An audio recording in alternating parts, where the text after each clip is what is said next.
नमस्कार विद्यार्थियों, मेरे YouTube चैनल में आपका बहुत बहुत स्वागत है। आपने अगर हमारे चैनल को सब्सक्राइब नहीं किया है तो ज़रूर जल्दी से जल्दी सब्सक्राइब कीजिए ताकि आपको हमारी वीडियो के समय समय पर नोटिफिकेशन मिल सके। ठीक है। और आज हम जो टॉपिक पढ़ने जा रहे हैं उस टॉपिक को अच्छे से समझने के लिए आपको हमारी वीडियो के फर्स्ट व सेकेंड पार्ट को समझना बहुत ही आवश्यक है, उनको देखना बहुत ही आवश्यक है। ठीक है। और फर्स्ट व सेकेंड पार्ट को देखने के लिए आपको उनके लिंक नीचे डिस्क्रिप्शन में मिल जाएगी। आइए पढ़ते हैं इसके बारे में। वस्त्राज, ये है देवराज का पुत्र। ये प्रतापी शासक था।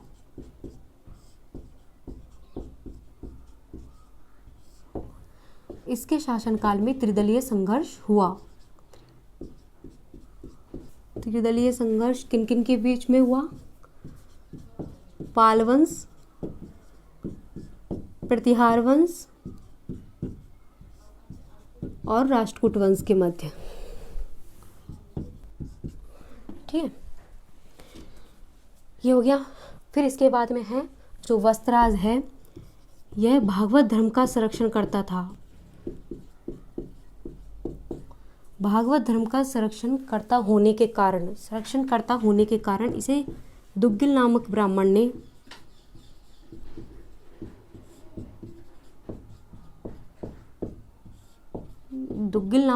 ने जयवराह नामक उपाधि दी। जयवराह नामक उपाधि दी तथा इसने राजसूय यज्ञ करवाया। जालोर में राजसूय यज्ञ करवाया। किसने करवाया? वस्त्राज ने राजसूय यज्ञ करवाया। वह 1000 चांदी की मुद्राएं चांदी मुद्राएं प्रदान की, जिन पर जयवराह नाम अंकित करवाया।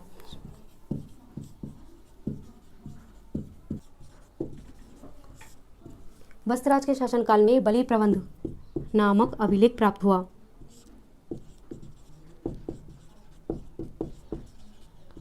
बहुत मोस्ट और इम्पोर्टेंट है ये बलि प्रबंध नामक क्वेश्चन। बलि प्रबंध नामक अभिलेख किसके शासनकाल में प्राप्त हुआ है? हमें वस्त्राज के शासनकाल में। वस्त्राज के शासनकाल में बलि नामक अभिलेख प्राप्त हुआ है तथा इसके अंतर्गत किसकी जानकारी मिलती है?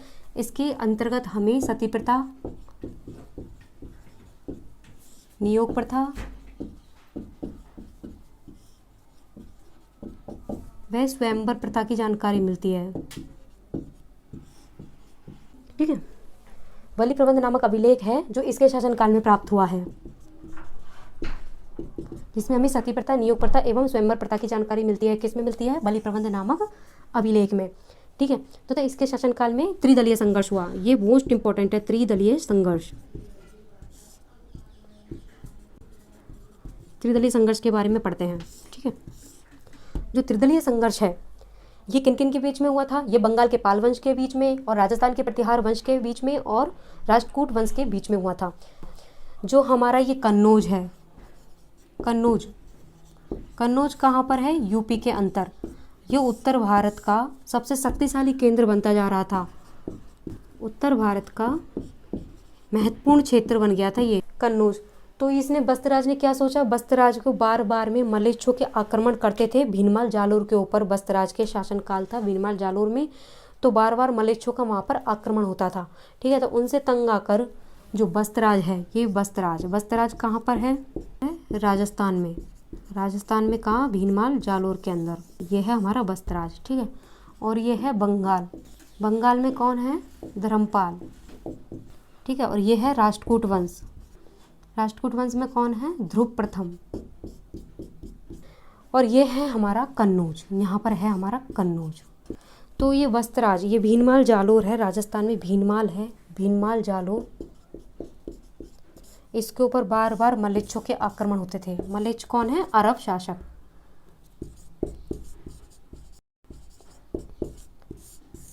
मलेच्छों के आक्रमण बार बार आक्रमण करते थे। तो इससे तंग आ गया था कौन? वस्त्राज। वस्त्राज ने क्या सोचा कि कन्नौज पर आक्रमण किया जाए। कन्नौज का शासक उस समय कौन था? 647 ईस्वी में हर्षवर्धन की मृत्यु हो गई थी। हर्षवर्धन की मृत्यु हो गई। कन्नौज का शासक था हर्षवर्धन। 647 ईस्वी में हर्षवर्धन की मृत्यु हो गई तो कन्नौज का शासन था जो लड़खड़ा गया। कन्नौज का शासन लड़खड़ा गया तो इसका फायदा किसने उठाया? वत्सराज ने। तो यहाँ पर इसके बाद में जो शासक हुआ था वो था कौन सा? इंद्रायुध। इंद्रायुध। तो वत्सराज ने इंद्रायुध पर आक्रमण किया। वत्सराज ने आक्रमण किस पे किया? इंद्रायुध पर, और इंद्रायुध को पराजित कर दिया। ठीक है, इंद्रायुध को पराजित किया। फिर इसके बाद में ये बंगाल का जो धर्मपाल है, इसको ये बात समझ में नहीं आई तो इसने क्या किया? इसने भीनमाल जालोर पर आक्रमण कर दिया। भीनमाल जालोर पर आक्रमण किया। ठीक है, जो बंगाल का धर्मपाल है इसने भीनमाल जालोर पर आक्रमण करने की सोची वत्सराज के ऊपर। तो मुंगेर नामक स्थान है, मुंगेर नामक स्थान पर इन दोनों के मध्य युद्ध हुआ। ठीक है, तो इस युद्ध में भी वत्सराज विजयी हुआ और ये हार गया। ठीक है, इस युद्ध में भी वत्सराज विजयी हुआ और धर्मपाल हार गए। ये जो शक्तियाँ थी, इसका जो प्रभाव था वो अच्छा नहीं लगा। जो वत्सराज की धीरे धीरे जो शक्तियाँ बढ़ रही थी वो इसके समझ में नहीं आई राष्ट्रकूट वंश के ध्रुव प्रथम को। तो इसने भी भीनमाल जालोर पर आक्रमण कर दिया। भीनमाल जालोर पर आक्रमण किया और राष्ट्रकूट वंश के ध्रुव प्रथम की विजय हुई और वत्सराज हार गया।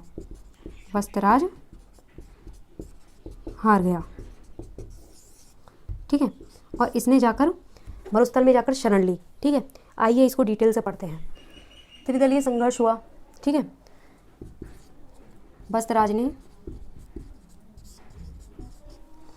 वत्सराज ने कन्नौज के शासक इंद्रायुध को पराजित किया। त्रिदलीय संघर्ष के अंदर चल रही है ये बातें। 3 दल है, 3 दल कौन कौन से हैं? ये रहे 3 दल। आइए समझते हैं। पहले समझे थे, एक तो बंगाल है, बंगाल का है पाल वंश, इसका राजा है कौन सा है बंगाल का? धर्मपाल। ठीक है, और फिर इसके बाद में ये हो गया हमारा राष्ट्रकूट वंश, और इसका शासक कौन सा है? ध्रुव प्रथम। ये है कन्नौज और ये है प्रतिहार वंश। प्रतिहार वंश में कौन है यहाँ का शासक? वत्सराज। इसके शासनकाल में हुआ था त्रिदलीय संघर्ष। और कन्नौज में कौन है? कन्नौज का शासक है इंद्रायुध। ठीक है, यह है त्रिदलीय संघर्ष। तो वत्सराज ने कन्नौज के शासक इंद्रायुध को पराजित किया।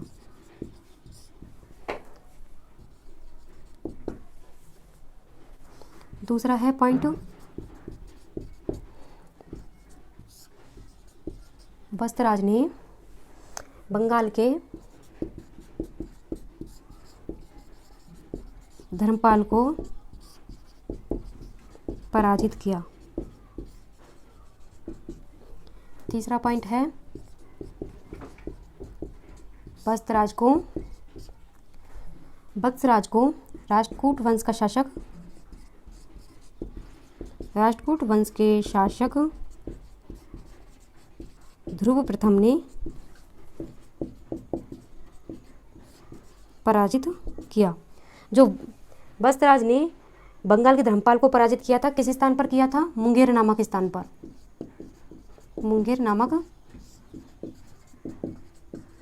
पर। ठीक है, फिर इसने ध्रुव प्रथम ने वत्सराज को पराजित कर दिया। फिर इसके बाद में वत्सराज ने ध्रुव प्रथम से पराजित होकर मरुस्थल में जाकर शरण ली। किसने ली? वत्सराज ने। ये किससे पता चलता है हमें? राधनपुर व वनडिंडोरी नामक शिलालेख से। वनडिंडोरी नामक शिलालेख से पता चलता है।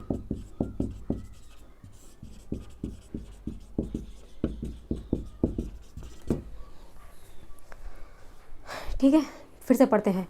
वत्सराज ये देवराज का पुत्र है और वह प्रतापी शासक है। त्रिदलीय संघर्ष की शुरुआत हुई थी इसके शासनकाल में, जो किन किन के बीच हुई? पाल वंश, प्रतिहार वंश और राष्ट्रकूट वंश के मध्य में हुई। ठीक है, ये भागवत धर्म का संरक्षण करता है। भागवत धर्म का संरक्षण करता होने के कारण दुग्गिल नामक ब्राह्मण ने इसे जयवराह नामक उपाधि दी तथा जालोर में इसने राजसूय यज्ञ करवाया व 1000 चांदी की मुद्राएं प्रदान की और जिन पर इसने जयवराह नाम अंकित करवाया। बलि प्रबंध नामक अभिलेख इसके शासनकाल में प्राप्त हुआ, जिसमें हमें सती प्रथा, नियोग प्रथा, स्वयंवर प्रथा की जानकारी मिलती है। और वह इसके शासनकाल में त्रिदलीय संघर्ष हुआ। त्रिदलीय संघर्ष हुआ कन्नौज यूपी। त्रिदलीय संघर्ष हुआ था किन किन के बीच में हुआ था, ये ऊपर आपने बता ही रखा है। पाल वंश, प्रत्यार वंश, राष्ट्रकूट वंश के मध्य में हुआ था। और किसके लिए हुआ था, कन्नौज यूपी के लिए हुआ था, इसके लिए हुआ था त्रिदलीय संघर्ष, ठीक है। तथा ये जो क्षेत्र है वह उत्तर भारत का क्षेत्र, महत्वपूर्ण क्षेत्र बनता जा रहा था, उत्तर भारत का कन्नौज, ठीक है। इसके लिए ये युद्ध हुआ था। वत्सराज ने कन्नौज के शासक इंदिरायुध को पराजित किया सर्वप्रथम, तथा वत्सराज ने बंगाल के धर्मराज को भी पराजित किया मुंगेर नामक स्थान पर, ठीक है। वत्सराज को फिर इसके बाद में ये 2 युद्ध हो गए ना, इसके बाद में वत्सराज को राष्ट्रकूट वंश के शासक ध्रुव प्रथम ने पराजित किया, ठीक है। फिर इससे पराजित होकर जो वत्सराज है वो कहाँ जाकर छुपा, मरुस्थल में जाकर छुपा। मरुस्थल में जाकर इसने शरण ली। और इसकी जानकारी हमें कहाँ से प्राप्त होती है, राधनपुर व बंडिंडोरी नामक शिलालेख से हमें पता चलता है कि वत्सराज ने ध्रुव प्रथम से पराजित होकर मरुस्थल में जाकर शरण ली, ठीक है। ये हमारा वत्सराज कंप्लीट हो गया है। फिर इसके बाद में हम नेक्स्ट शासक नागभट्ट द्वितीय के बारे में चर्चा करते हैं। आइए पढ़ते हैं अगला शासक के बारे में।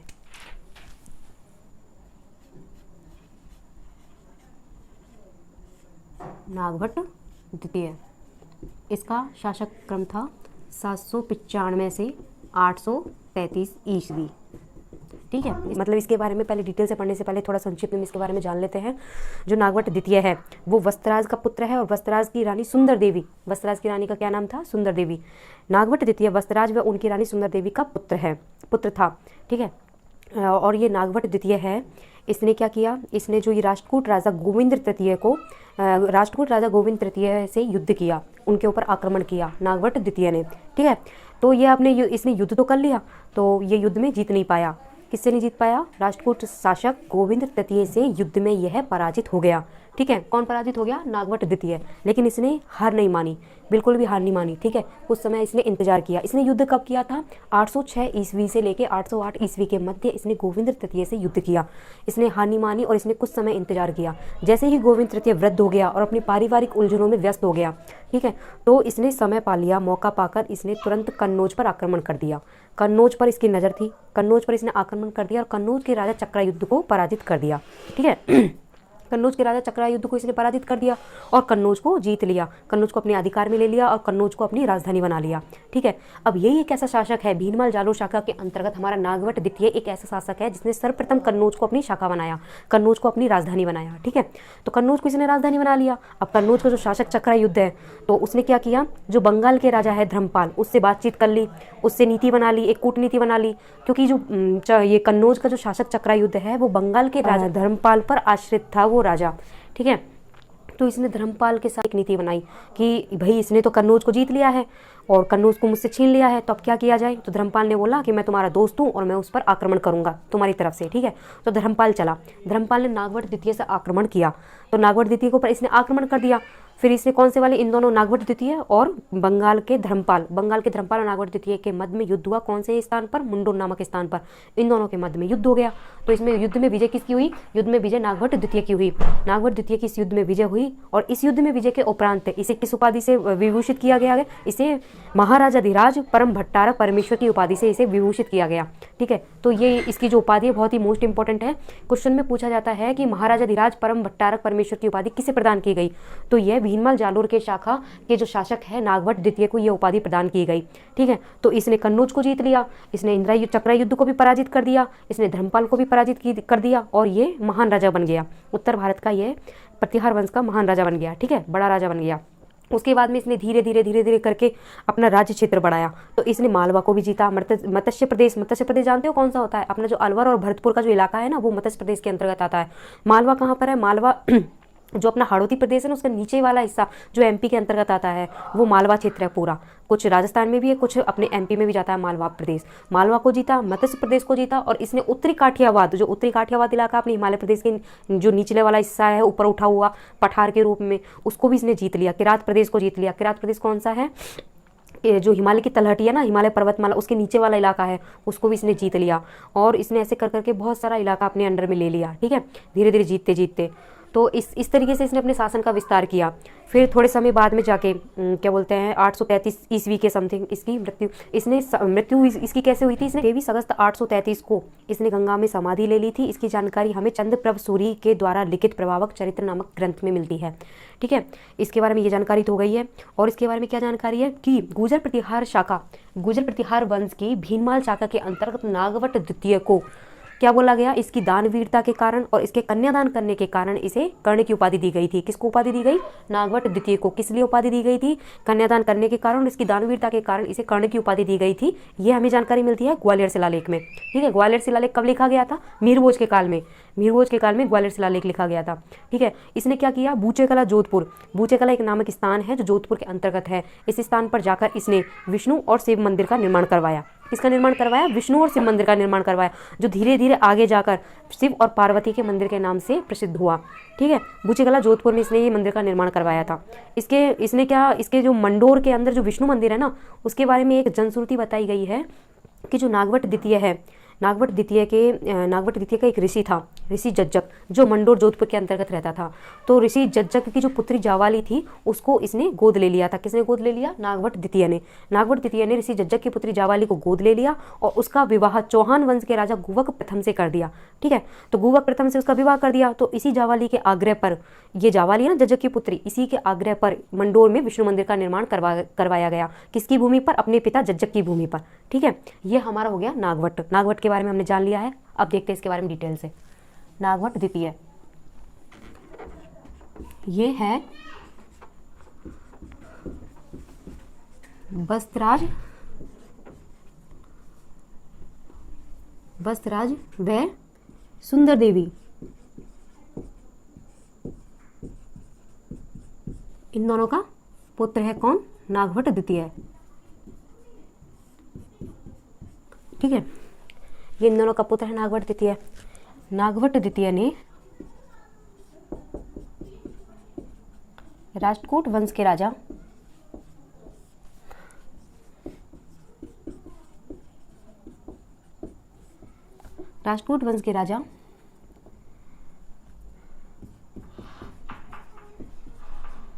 गोविंद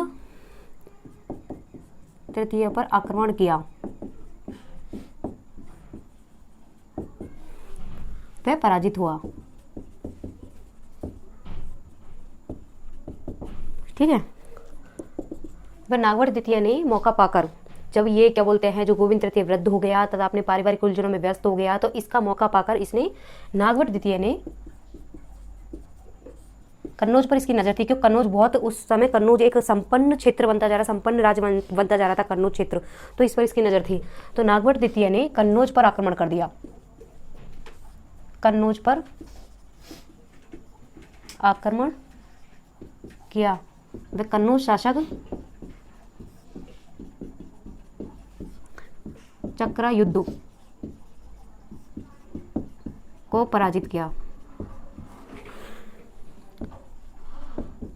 ठीक है, जो ये नागवट द्वितीय ने राष्ट्रकूट वंश के राजा गोविंद तृतीय पर जो आक्रमण किया था ना, तो ये कब किया था?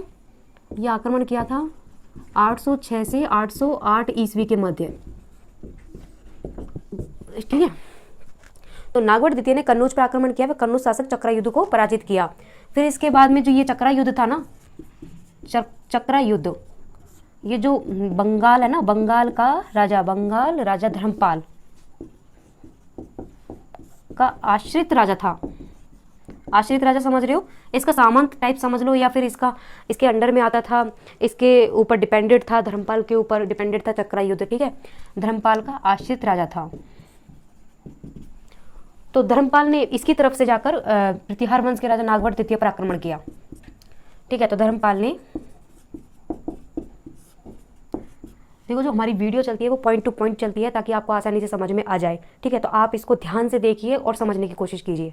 ठीक है, धर्मपाल ने नागवट द्वितीय पर आक्रमण किया। धर्मपाल ने नागवट द्वितीय पर आक्रमण किया। किस स्थान पर किया? मुंडोर नामक स्थान पर। मुंडोर नामक स्थान पर आक्रमण किया। ठीक है, मुंडोर नामक स्थान पर आक्रमण किया। इसमें किसकी जीत हुई? इसमें नागभट्ट द्वितीय की जीत हुई। नागभट्ट द्वितीय की जीत हुई। ठीक है, तो इस जीत के बाद में इसे किस उपाधि से विभूषित किया गया? उपाधि मोस्ट इंपॉर्टेंट है ये। ठीक है, इसे महाराजाधिराज परम भट्टारक महाराजाधिराज परम भट्टारक परमेश्वर की उपाधि से धारण किया। महाराजाधिराज परम भट्टारक परमेश्वर की उपाधि से विभूषित किया।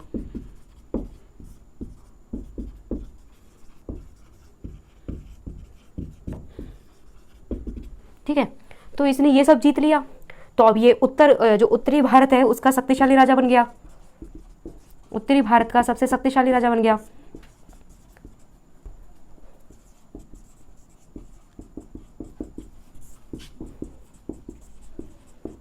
ठीक है, तो इसने क्या किया फिर? इसके बाद में इसने मालवा,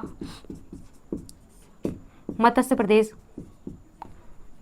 जानते हो, अलवर भरतपुर वाला इलाका,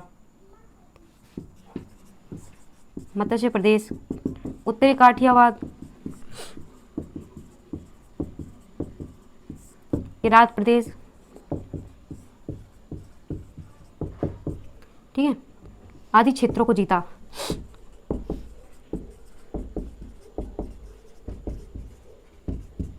ठीक है, उत्तरी भारत का सबसे शक्तिशाली राजा बन गया और इसने मालवा, मत्स्य प्रदेश, उत्तरी काठियावाड़, किरात प्रदेश आदि को जीता।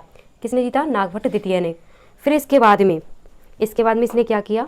833 ईस्वी में 23 अगस्त 833 ईस्वी को गंगा नदी में जाकर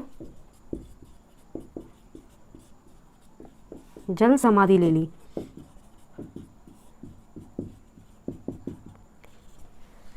23 अगस्त 833 ईस्वी को गंगा नदी में जाकर जल समाधि ले ली। किसने ले ली? नागभट्ट द्वितीय ने। ठीक है, तो इसकी जानकारी हमें किस में मिलती है? इसकी जानकारी हमें चंद्रप्रभ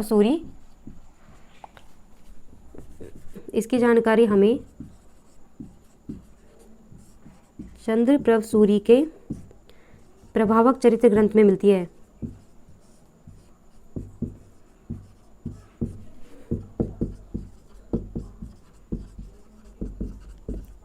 जानकारी मिलती है। ठीक है, 23 अगस्त 833 ईस्वी को गंगा नदी में जाकर जल समाधि ले ली। यह जानकारी हमें चंद्रप्रभ सूरी द्वारा लिखित प्रभावक चरित्र नामक ग्रंथ में मिलती है। ठीक है, जो ये हमारा नागभट्ट द्वितीय है, ये नागभट्ट द्वितीय इसको अपनी दानवीरता, जो ये गुर्जर प्रतिहार वंश है, गुर्जर प्रतिहार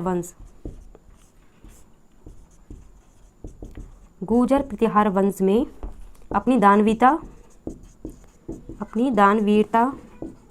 व कन्यादान के कारण, ठीक है, अपनी दानवीरता व कन्यादान के कारण कर्ण कहकर पुकारा गया। कर्ण उपाधि दी गई या फिर कर्ण कहकर पुकारा गया। इसकी जानकारी हमें किस में मिलती है? ग्वालियर शिलालेख में। ग्वालियर शिलालेख से पता चलता है हमें इसके बारे में। किसके बारे में? इसके दानवीर कर्ण होने के बारे में हमें ग्वालियर शिलालेख से पता चलता है।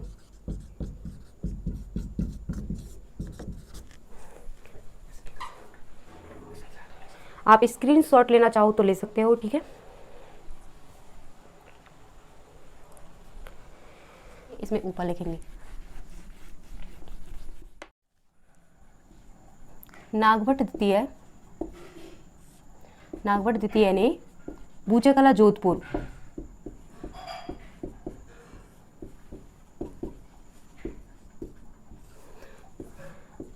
में विष्णु व शिव मंदिर बनवाया।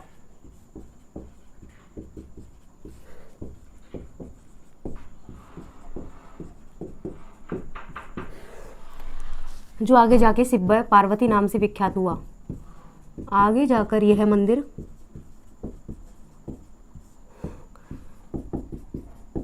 शिव व पार्वती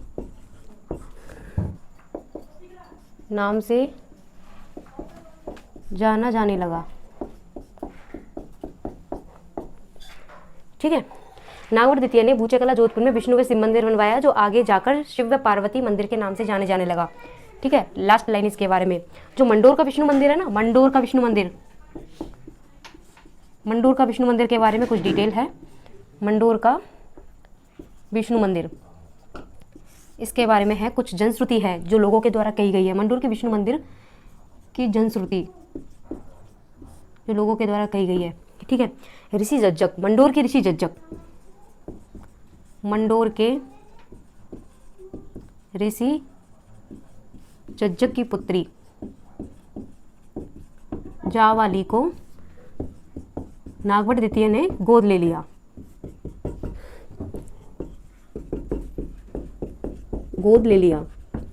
ठीक है, वह उसका विवाह चौहान वंश के राजा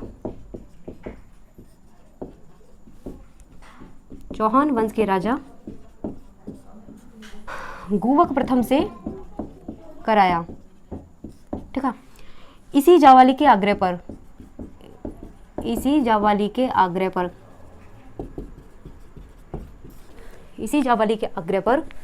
मंडोर में ऋषि जज्जक की भूमि पर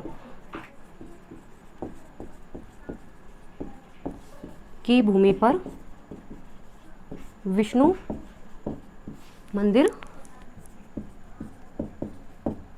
बनवाया गया। ठीक है, अब ये जो मंडोर का विष्णु मंदिर है, जो बहुत ही ज़्यादा फेमस है, ये मंदिर बहुत ज़्यादा इंपॉर्टेंट भी है। मंडोर का जो विष्णु मंदिर है, इसके बारे में क्या जनश्रुति है कि जो मंडोर के ऋषि जज्जक है, मंडोर के ऋषि जज्जक की पुत्री जावाली को नागवट द्वितीय ने गोद ले लिया। ठीक है, तो उसका विवाह चौहान वंश के राजा गुवक प्रथम से कराया तथा इसी जावाली के आग्रह पर मंडोर में ऋषि जज्जक की भूमि पर विष्णु मंदिर का निर्माण करवाया गया।